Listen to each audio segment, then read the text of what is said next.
Good morning friends. हम लोग देख रहे थे सेल, बायोलॉजी का थर्ड पार्ट है सेल। सेल में हम लोगों ने सेल के कंपोनेंट के बारे में स्टडी कर रहे थे। उसमें हम लोगों ने पढ़ा था सेल बाउंड्री। सेल बाउंड्री में सेल वॉल और प्लाज्मा मेम्ब्रेन दोनों हो गया था। सेल के कंपोनेंट में सेकेंड हेडिंग है न्यूक्लियस। सेकेंड क्या है? Nucleus. Nucleus is a brain of cell. Nucleus को ब्रेन ऑफ सेल के नाम से भी जानते हैं। Discover Robert brown 1831। न्यूक्लियस को किसने डिस्कवर किया था? रॉबर्ट ब्राउन ने 1831 में।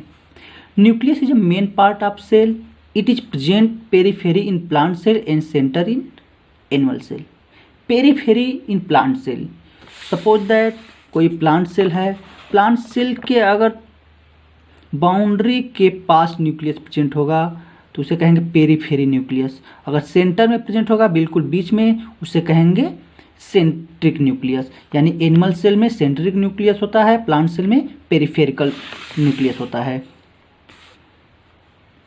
Nucleus is covered with double layer covering known as nuclear membrane. Nuclear membrane क्या होता है? सपोज दैट कोई न्यूक्लियस है, एक सेल है, सेल के अंदर क्या है? न्यूक्लियस है। न्यूक्लियस डबल मेम्ब्रेन कवरिंग होता है एंड पोरस नेचर। यहाँ पे देख रहे हैं पोर है एंड पोरस नेचर। न्यूक्लियस का मेम्ब्रेन कैसा होता है? डबल लेयर होता है एंड पोरस नेचर होते हैं। न्यूक्लियर मेम्ब्रेन में पोर होते हैं, माइन्यूट पोर होते हैं, जिसको क्या बोलते हैं? Nuclear pore. Nuclear membrane are porous nature and allow to transfer of material from it inside और outside of nucleus and cytoplasm. Cytoplasm से न्यूक्लियस में कुछ सबस्टेंस को आने जाने देता है और न्यूक्लियस के अंदर से साइटोप्लाज्म में, यानी न्यूक्लियस के बाहर और अंदर कुछ सबस्टेंस को आने जाने देता है। कौन? ये जो न्यूक्लियर पोर होता है। यहाँ पे मैंने एक ऐसे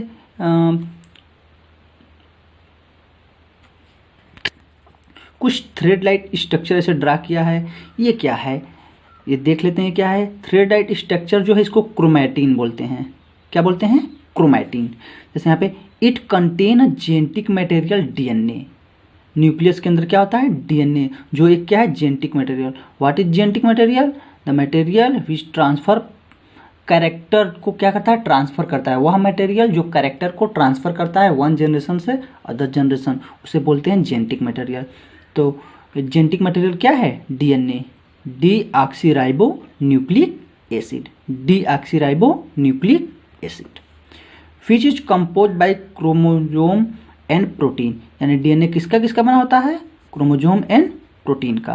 क्रोमोजोम एंड प्रोटीन मिलकर किसका फॉर्मेशन करते हैं? डीएनए। और DNA transfer genetic material from one generation to other generation. यानी एक जनरेशन से दूसरे जनरेशन में जो जेनेटिक मटेरियल होता है, जो कैरेक्टर होते हैं, जो पेरेंट्स के कैरेक्टर होते हैं, उसको कौन ट्रांसफर करता है? डीएनए। ये थ्रेड लाइट स्ट्रक्चर है। ये क्या होगा? जब सेल डिवीजन होगा तो एक क्या कंडेंस होंगे। कंडेंस होने के बाद क्रोमोजोम का फॉर्मेशन करते हैं और क्रोमोजोम के ऊपर ही क्या होते हैं? डीएनए होते हैं। यानी सपोज दैट क्या है? क्रोमोजोम है। क्रोमोजोम का स्ट्रक्चर ऐसे कुछ होता है। इसके ऊपर क्या होता है? डीएनए। यानी क्रोमोजोम का एक छोटा सा पार्ट क्या होता है? डीएनए होता है। ठीक है, चलिए थोड़ा सा क्रोमोजोम, यहाँ पर मैंने क्रोमोजोम का स्ट्रक्चर ड्रा किया है। एक क्या है? एक क्रोमोजोम है। क्या है? क्रोमोजोम। क्रोमोजोम के देख रहे हैं क्या है? आर्म्स हैं 1 2 3 4, यानी इसको बोलते हैं क्रोमैटिड।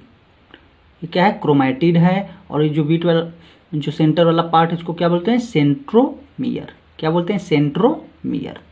तो chromosome are 4 type. Chromosome 4 type के होते हैं। Metacentric, sub metacentric, acrocentric, telocentric. On the basis of centromere chromosome are 4 type. Centromere कहाँ पे प्रेजेंट है, उसके बेसिस पे क्रोमोजोम 4 टाइप के होते हैं। मेटासेंट्रिक में हम देख रहे हैं दोनों आर्म्स, ए आर्म्स और ए आर्म्स क्या है? लगभग में इक्वल हैं, बराबर हैं। और जो सेंट्रोमियर कहाँ है? बीच में है। वही सब मेटासेंट्रिक में देख रहे हैं कि एक आर्म क्या है? थोड़ा बड़ा, छोटा है, और एक क्या है? थोड़ा बड़ा है। तो उसको क्या बोलेंगे?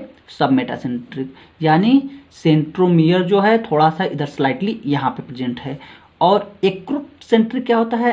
ऐसे से क्रोमोजोम जिसमें सेंट्रोमियर क्या होता है, एक आर्म जो होते हैं, एक क्रोमैटिड जो होते हैं वो बहुत छोटे होते हैं और एक बड़े होते हैं। टेलोसेंट्रिक में क्या होता है, यहाँ पे सेंट्रोमियर कहाँ पे होगा, एकदम टर्मिनल पॉइंट पे प्रेजेंट होगा, उसको बोलेंगे टेलोसेंट्रिक क्रोमोजोम।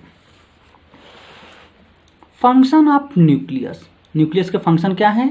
फर्स्ट फंक्शन है transportation of genetic material from one generation to next generation, यानी ट्रांसफर करता है जेनेटिक मटेरियल का जो कैरेक्टर होते हैं उसको ट्रांसफर करता है एक जनरेशन से दूसरे जनरेशन में।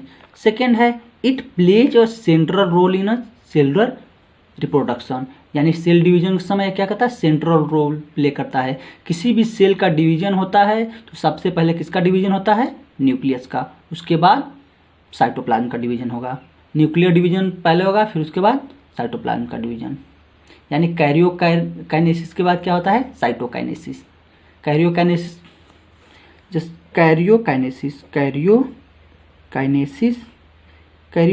के बाद क्या होगा, साइटोकाइनेसिस। कैरियोकाइनेसिस में होता है न्यूक्लियस, साइटोकाइनेसिस में होता है साइटोप्लाज्म, यानी न्यूक्लियस का जब डिवीजन होगा तो उसको बोलेंगे कैरियोकाइनेसिस और साइटोप्लाज्म का डिवीजन होगा तो क्या बोलेंगे, cytokinesis.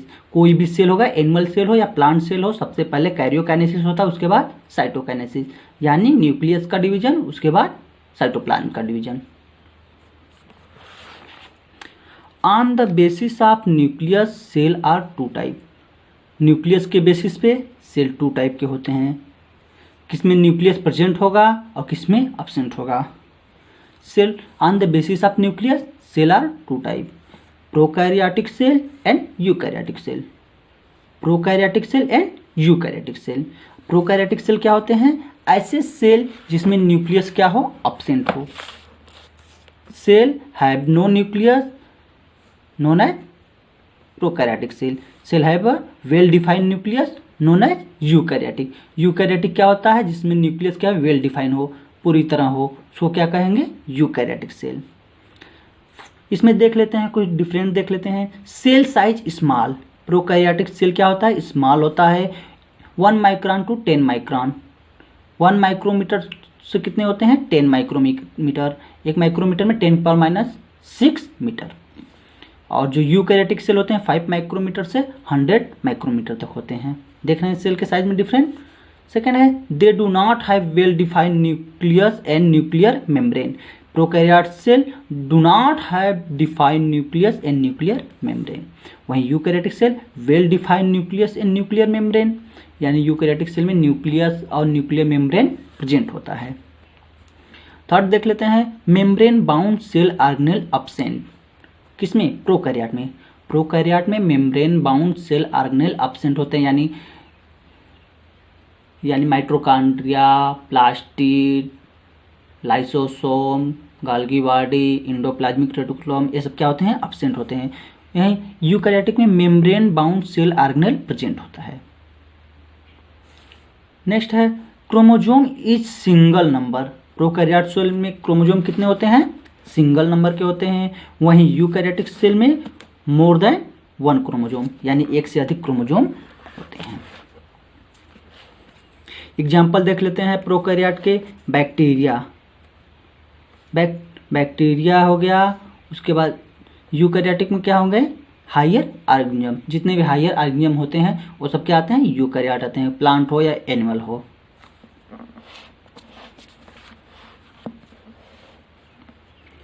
On the basis of nature cell are two type. Nature के बेसिस पे सेल 2 टाइप के होते हैं, हमने पहले ही बताया था, प्लांट सेल और एनिमल सेल। प्लांट सेल और एनिमल सेल का आप स्ट्रक्चर अच्छे से बना लेंगे, ड्रा कर लेंगे और नेमिंग कर लेंगे। जितने भी सेल ऑर्गेनेल होंगे, जितने भी स्ट्रक्चर उसमें प्रेजेंट होंगे, सबका नेमिंग कर लेंगे। होमवर्क में हम देखेंगे प्लांट सेल और एनिमल सेल के स्ट्रक्चर ड्रा होने चाहिए। प्लांट सेल के कुछ कैरेक्टरिस्टिक होते हैं, क्या होते हैं, सेल वॉल प्रेजेंट होता है। वहीं एनिमल सेल में क्या होता है, सेल वॉल एब्सेंट होता है। Plant cell present plastid. Plant cell में प्लास्टिड क्या होते हैं, प्रेजेंट होते हैं। प्लास्टिड के अंदर क्या होते हैं, फोटोसिंथेटिक पिगमेंट होते हैं, जिसको क्लोरोफिल बोलते हैं, यानी chlorophyll present inside plant cell. Plant cell में प्लास्टिड होता है, प्लास्टिड के अंदर क्लोरोफिल प्रेजेंट होता है। वहीं एनिमल सेल में plastid are absent, animal cell में प्लास्टिड अब्सेंट होता है। Large central vacuole present in only plant cell, large central vacuole present कहाँ होता है? प्लांट सेल में। Small central vacuole present in animal cell, यानी एनिमल सेल में जो सेंट्रल वैक्यूल होता है क्या होता है? बहुत छोटा होता है, माइन्यूट स्ट्रक्चर का होता है। Nucleus present at periphery, plant cell में न्यूक्लियस कहाँ होता है? पेरीफेरी, यानी साइड में। कोई सेल हो गया, सेल न्यूक्लियस क्या होगा? साइड में होगा। वहीं एनिमल सेल में न्यूक्लियस कहाँ होता है? सेंटर में होता है, बिल्कुल।